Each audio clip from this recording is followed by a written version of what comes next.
Bom, pessoal, vamos lá para a nossa terceira parte da aula 1 da matéria de escatologia. O tema que nós vamos abordar agora vai estar condicionado à ideia da escatologia, só que por meio da visão das outras religiões. Haja vista que o plano escatológico não é uma propriedade do cristianismo. Outras religiões também dialogam com um projeto ou com um plano da vida após a morte. E todas elas estabelecem regras, normas, que vão ser obrigatórias a serem cumpridas por todos aqueles que seguem as determinadas religiões. Então eu separei algumas religiões aqui para nós discutirmos nesse momento, que julguei eu ser importante até porque nós temos costume de lidar com elas no nosso dia a dia.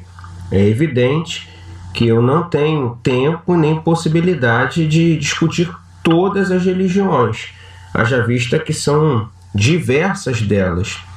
E cada religião tem o seu modo de pensar acerca da vida após a morte e cada uma tem as suas metodologias de segmento religioso.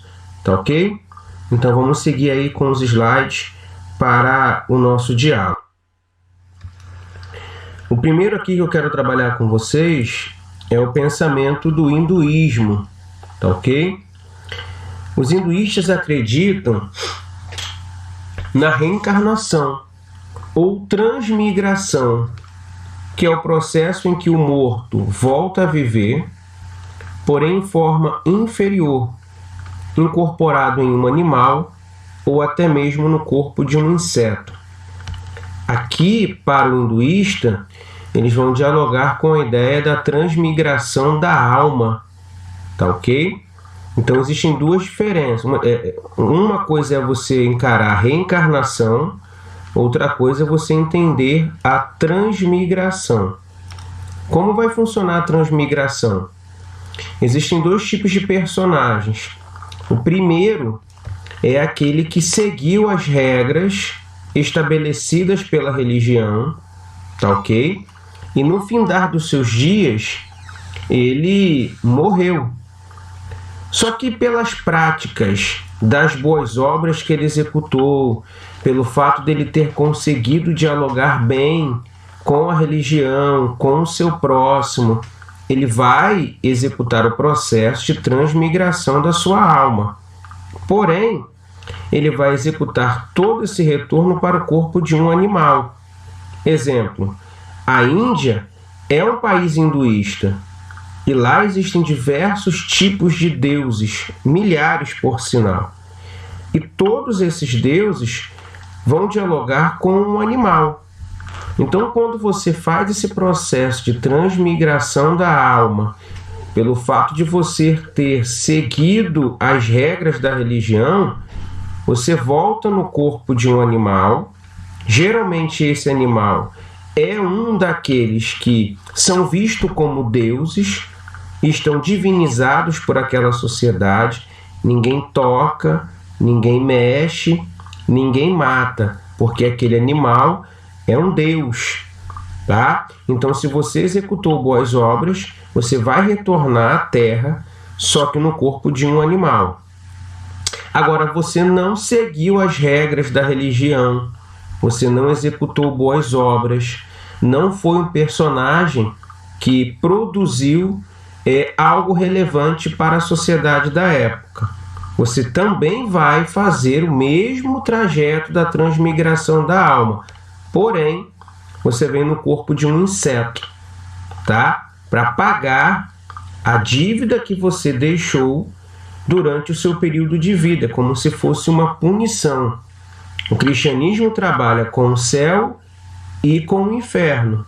O hinduísmo trabalha a transmigração da alma para você viver como alguém que teve valor ou para viver por toda a eternidade como alguém ou um algo sem valor, tá ok? Agora nós vamos discutir sobre o pensamento do espiritismo, que bate um pouco com o pensamento do hinduísmo, só que tem poucas diferenças que são bem relevantes e que eu quero discutir com vocês nesse momento. Vamos lá. O espiritismo. Os espíritas acreditam no karma, então vai trabalhar com karma, não com o processo de transmigrar. Eles também acreditam na reencarnação para uma vida de sofrimentos, a fim de pagar por erros cometidos durante a sua vida. Então já não é mais aquele processo de transmigrar, mas sim um processo de reencarnar para uma vida de sofrimentos, para que você possa pagar pelos seus erros cometidos durante a sua vida. Transmigração da alma e reencarnação da alma são coisas totalmente diferentes. Porque no hinduísmo você vai transmigrar para passar toda a eternidade sendo punido por uma ação leviana que você cometeu no decorrer da sua trajetória. No espiritismo, você vai reencarnar para poder pagar pelos seus erros cometidos e aí sim ter a possibilidade de encontrar a luz e ter o devido descanso que o espiritismo promete para todos os seus adeptos. Também vai trabalhar com duas situações, com dois tipos de personagens. Você vai ter o primeiro personagem, tá? Que vai ser aquele que vai dialogar bem com as ideias do espiritismo. Vai praticar boas obras, lembrando que a salvação para os espíritas está condicionada às boas obras. Então a salvação para os espíritas vem por meio das boas obras ou das boas ações. Que salvação é essa? Bom, você não voltar à Terra depois de morrer para pagar pelos seus erros.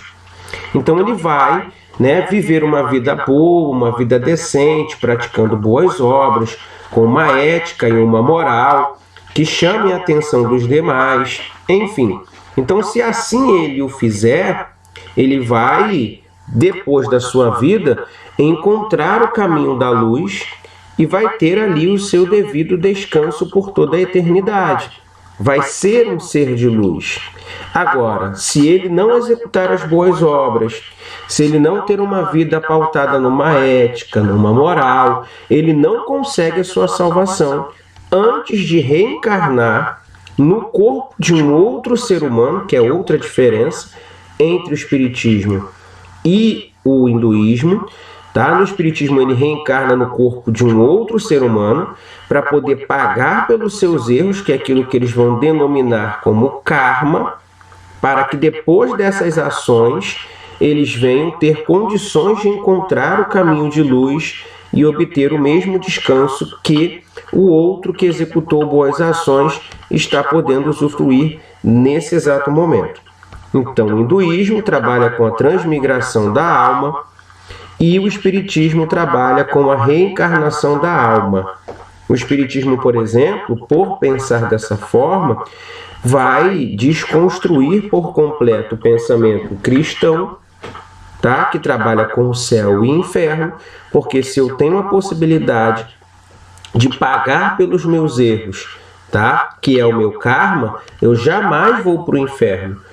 A única possibilidade que eu tenho, caso eu não leve uma vida decente, é voltar à Terra para pagar pelos meus erros cometidos e assim ter condições de ter o meu descanso por toda a eternidade. Vamos seguir para o próximo slide. Agora, nós vamos discutir sobre o plano escatológico, só que dentro de uma visão da filosofia, para os filósofos, principalmente de nacionalidade grega, tá? Esse seleto grupo, eles trabalhavam com a ideia da transferência da alma para o campo das ideias, ao estado absolutamente livre da matéria. Então, quando esses personagens encontravam-se com a morte, eles passavam, para o campo das ideias, transferiam-se para o campo das ideias. O que os filósofos acreditavam? Que o corpo físico era a cadeia da alma. O corpo físico impedia o homem de ter contato com o verdadeiro conhecimento supremo. Enquanto nós estamos presos nesse corpo, nós passamos a conhecer somente aquilo que em parte nos é revelado.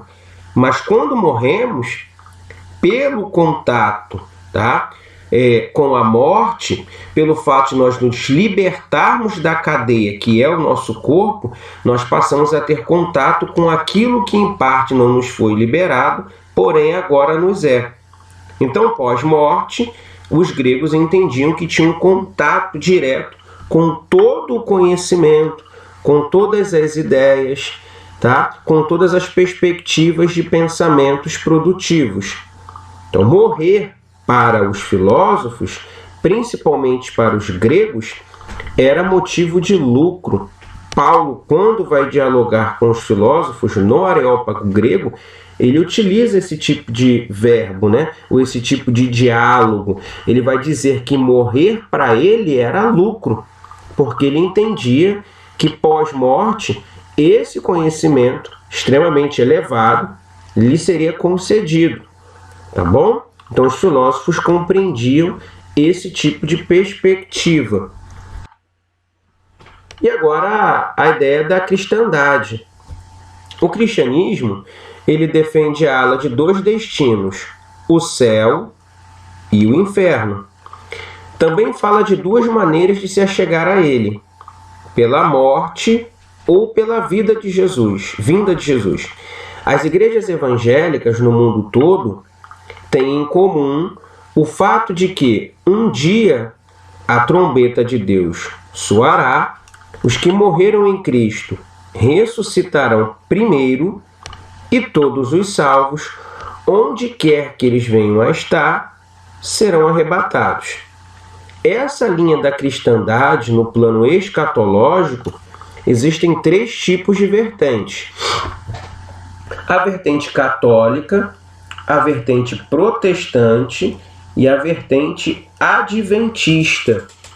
Vamos começar aqui pelo catolicismo.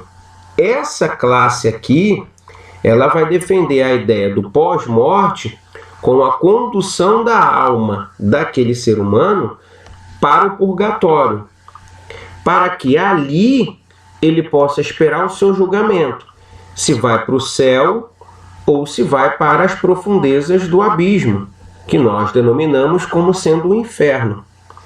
Durante o período da Idade Média, a igreja, antes da divisão entre igreja católica e igreja protestante, com a ação de Lutero, nós éramos todos uma igreja só, uma igreja universal. Então o catolicismo, para agarinhar recursos financeiros por conta da cobiça, eles passaram a utilizar o plano escatológico do purgatório para poder fazer as suas arrecadações de verbas.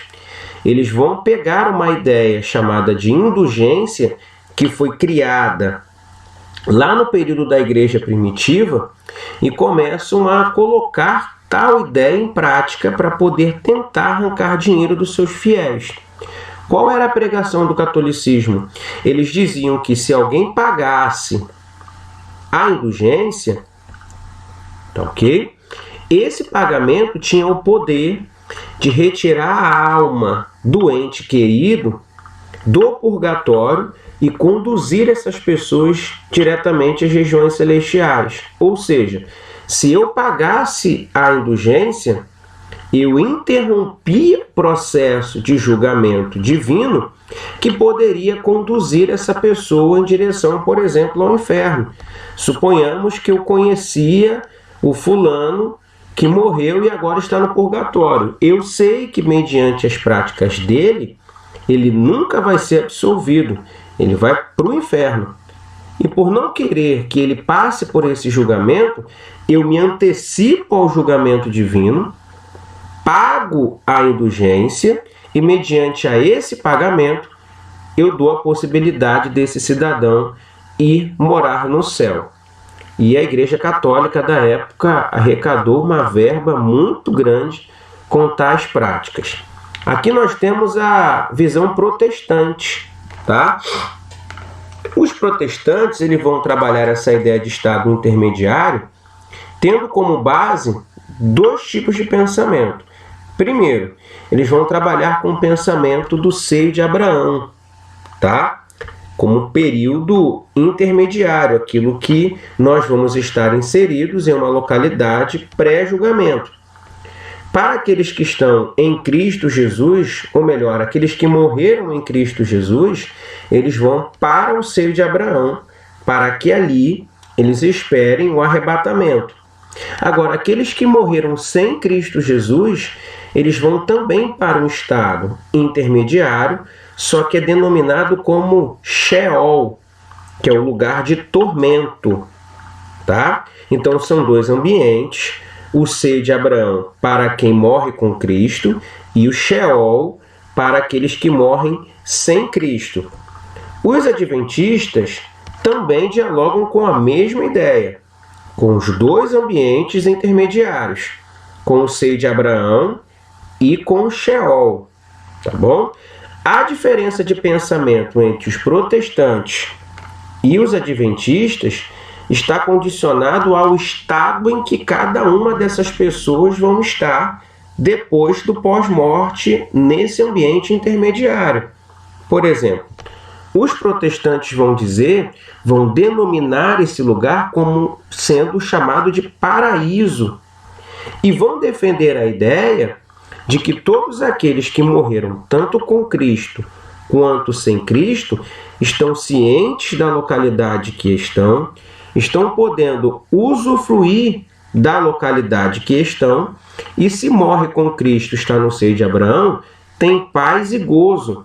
Se morre sem Jesus, estão no Sheol, com lágrimas e com ranger de dentes. Estão cientes, estão padecendo ou se alegrando, dependendo se morreram com Cristo ou sem Cristo. Os adventistas já vão pensar diferente. Eles vão pregar que não existe essa ideia de ter consciência do local que você está. Eles vão defender a tese do sono da alma, onde essas pessoas, quer ter sido sepultada com Cristo ou não, elas não têm ciência de onde estão, elas não podem usufruir do local que elas se encontram, logo elas não estão nem alegres e nem tristes no momento depois da sua morte. Então essas três linhas da cristandade, elas vão constantemente estar nos nossos meios de diálogo escatológico, de discussão de pensamento após a nossa morte e que por vezes vão confundir a nossa mente e também o nosso diálogo para com o tema, tá bom? Então nós encerramos aqui a nossa terceira parte da aula 1. Espero que dentro desses slides vocês tenham encontrado produtividade e conhecimento. Peço a vocês que vocês não fiquem presos somente às informações que foram passadas nesses slides, mas que vocês possam fazer uma síntese de cada um desses slides, fazer as pesquisas sobre os temas que foram propostos nesses slides, para que assim o enriquecimento do tema venha chegar até vocês e o nome do Senhor ser glorificado por meio das práticas que vocês vierem a realizar. Tá bom? Que Deus abençoe a leitura, que Deus abençoe o estudo de vocês e até a parte 2 dos nossos estudos. Deus abençoe, até a próxima.